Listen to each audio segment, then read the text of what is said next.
Hi అండి. Welcome to smart మాతిరాగా. నా పేరు లక్ష్మి. మేము రాంచీలో ఉంటాము. అందరూ బాగున్నారా ఫ్రెండ్స్? మేము బాగున్నాము. ఇది వచ్చేసి సండే రోజు వ్లాగ్ అన్నమాట. మార్నింగ్ 8:00కే పాలు తెచ్చుకోవడానికి వెళ్ళాను. తిరిగి వచ్చిన తర్వాత టిఫిన్కి కాస్త ఇడ్లీ పిండి ఉంటే అది ఇడ్లీ పెట్టేశాను అనమాట. పక్కనే పాలు కూడా పెట్టేశాను. ఇంకా చట్నీ కోసం పుట్నాల పప్పు కొంచెం కొబ్బరి వేసి చట్నీ చేసేసాను. ఇంకా మా మాహికేమో ఫైనల్ ఎగ్జామ్స్ నడుస్తున్నాయి.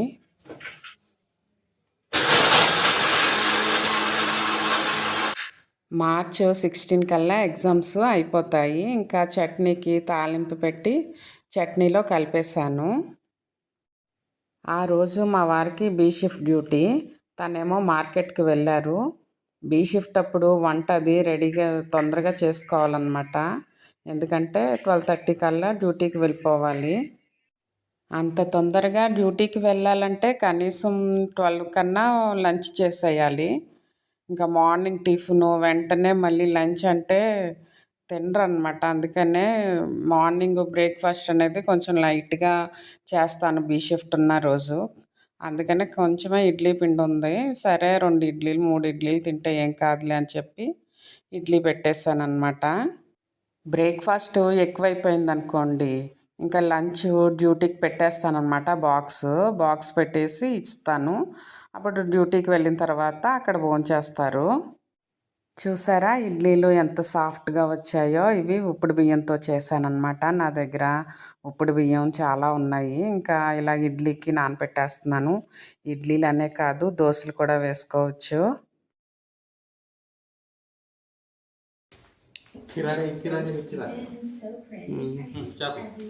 చేపలు తెచ్చావా?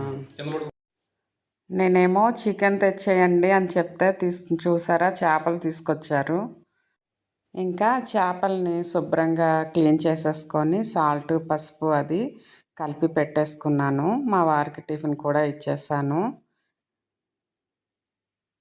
ఇదిగోండి చేపలకి రెడీ చేసుకున్నాను.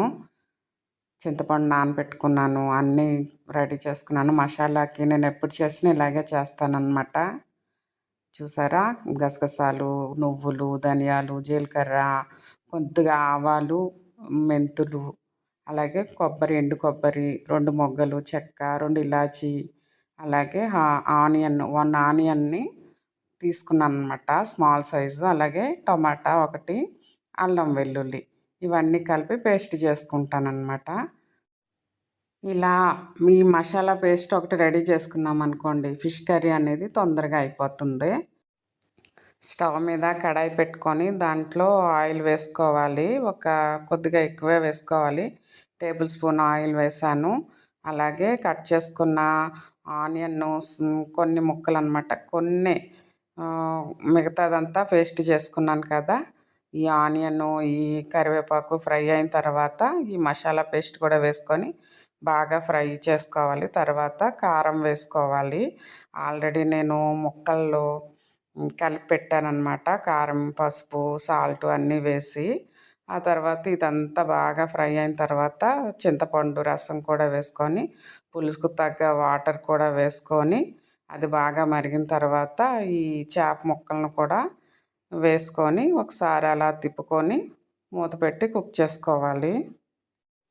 నాన్ వెజ్ కర్రీస్లో నేను ఆనియన్ ఎక్కువ వేయను. ఇలా ఫిష్ కర్రీకైనా అలాగే చికెన్ కర్రీకైనా నేను ఆనియన్ వేయను అనమాట ఎక్కువ. అదే ఇగురు కర్రీల్లో అయితే వేసుకోవచ్చు. ఆనియన్ అనేది ఎక్కువ వేసేస్తామనుకోండి కర్రీకి తీపి వచ్చేస్తుంది. 3 పచ్చిమిర్చిని కూడా ఘాట్లు పెట్టి ఇలా పులుసులో పైన వేసాను. తర్వాత మూత పెట్టి కుక్ చేసుకోవాలి. పక్కనే ఇంకా రైస్ పెట్టేస్తాను అనమాట. చేప ముక్కలు అన్నీ పులుసు పెట్టేయడం లేదు, కొన్ని తీసాను అనమాట ఫ్రై చేయడానికి. మా మాహి ఏమో పచ్చి రొయ్యలు కావాలంది. ఇంకా మా వారేమో ఫిషే తీసుకొచ్చారు కదా. అస్తమానికి మేము ఎక్కువ చేపలే వండుకుంటున్నాము. ఇంకా మా పాప అంటుంది, మమ్మీ మనం పెస్కిటేరియన్స్ మా అని అడుగుతుంది. పెస్కిటేరియన్స్ అంటే ఏంటమ్మా అని అంటే ఫిష్ ఎక్కువ తినే వాళ్ళని పెస్కిటేరియన్స్ అంటారంటండి. చూసారా కర్రీ ఎలా కొత్త కొత్తలా ఆడిపోతుందో. ఇంకా లాస్ట్లో ఇంకా కొత్తిమీర వేసుకుంటే కర్రీ రెడీ అయిపోతుంది. చూసారా, మా లంచ్ రెడీ అయిపోయింది. వేడి వేడి అన్నం, అలాగే మా గోదావరి స్టైలు చేపల పులుసు. తొందరగానే చేసేసాను కాబట్టి మా వారు భోంచేసి ఇంకా డ్యూటీకి వెళ్ళిపోయారు.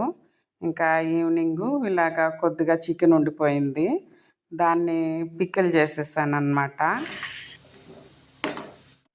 ముందు ఆయిల్లో చికెన్ని ఫ్రై చేసుకున్నాను సిమ్లోనే. తర్వాత అదే ఆయిల్లో అల్లం వెల్లుల్లి పేస్ట్ బాగా ఫ్రై అయిన తర్వాత కారం, కొంచెం గరం మసాలా, అలాగే కొంచెం ఆవా మెంతిపిండి కలిపానన్నమాట తక్కువ.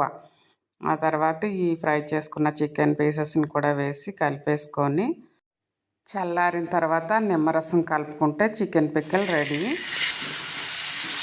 ఇంకా నైట్ డిన్నర్లోకి ఇలాగా కొత్తిమీర, పుదీనా ఉంటే టమాటాలు వేసి చట్నీ చేశాను. అలాగే ఉదయంది చేపల పులుసు కొద్దిగా ఉంది, రైస్ పెట్టేశాను. ఇదిగోండి పచ్చడి, రైసు ఇదే అనమాట. ఇంకా మా వారు డ్యూటీ నుంచి వచ్చేప్పటికి 9:30 అవుతుంది.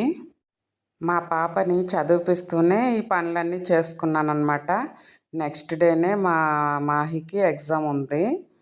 ఓకే అండి, ఈ వీడియో కనుక నచ్చినట్లయితే ప్లీజ్ సబ్స్క్రైబ్ మై ఛానల్, అలాగే లైక్ చేయండి. Thank you for watching my video. Bye.